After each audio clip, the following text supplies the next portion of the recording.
जय श्री स्वामी समर्थ। आज आपण बघणार आहे एकदम नॅचरल पद्धतीनं फळांच्या सगळ्या फ्रूट स्मूदी। आणि हे मी अशी फळं घेतलेली आहेत।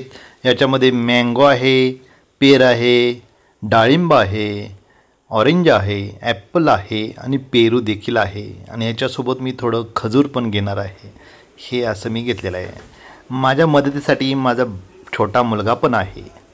तर हे फ्रूट्स बघा किती छान आहेत। आता हे जे सगळे मी सोलून असे एकदम मस्तपैकी एका चुटकीत असं सगळं त्याचे फोडी करून घेणार आहेत। सगळं असे एक नंबर असं आहे बघा, असं मस्त असं।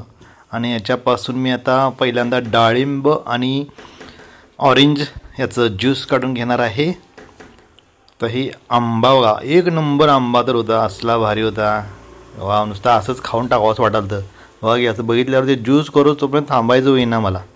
यातलं निम्मं तर असंच खाल्लं मी ज्यूस करताना। हे बघा, खजूर, पेरू, आंबा, हे पेरा आहे, डाळिंब आहे, सफरचंद आहे आणि असं याच्यामध्ये मी पहिला आता ज्यूस करणार आहे। डाळिंब घेतो, डाळिंबाचा ज्यूस पहिला काढून घेतो। हे डाळिंब एकदम मस्त, डाळिंबाचा ज्यूस रोज पिला ना असलं भारी वाटतं, एकदम फ्रेश।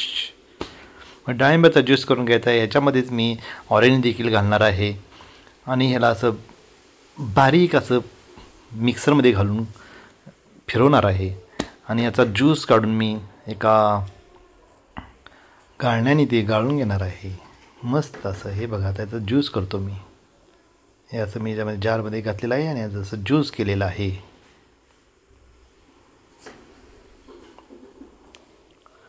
आता मी या गाळण्याने ज्यूस सगळं काढून घेतो, याच्या बिया सगळ्या बाजूला काढून घेतो आणि हे बाजूला ठेवतो। आणि याच्यामध्ये आता हे सगळे फ्रूट्स मी एका जारमध्ये घातलेले आहेत मिक्सरच्या।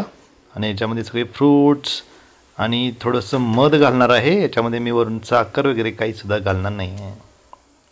हे बघा, त्याच्यामध्ये मी मध घातले आणि मध घालायचं आणि मिक्सरमध्ये एकदम असं फिरवून घ्यायचं, गार करून एकदम असं सॉलिड एक नंबर लागते। दुसरं तिसरं याच्यामध्ये काहीही घालायचं नाही, अशीच चव एक नंबर लागते। आता हे मिक्सरमध्ये मी बारीक करून घेतलेलं आहे बघा असं। आणि आता हे सगळं आपण त्या ज्यूसमध्ये मिक्स करायचं आहे। हे केलेलं ज्यूस आहे, याच्यामध्ये मी थोडी पण साखर घातलेली नाही। आता हे सगळं मी असं मिक्स करून घेतो। हे बघा कसलं भारी दिसायला लागले, एक नंबर। चवीला जर असलं भारी लागते। एक ग्लास प्यायचं दिवसभर मस्तच। आता मी असं मिक्स करून एक ग्लासमध्ये काढून घेतो। हे बघा, असं ग्लासमध्ये काढायचं आहे, मस्त लागतंय। आणि याच्यावर आता ताव मारायचा आहे। तर अशा पद्धतीने तुम्ही करा, एक नंबर लागते स्मूदी, फ्रूट स्मूदी एकदम मस्त।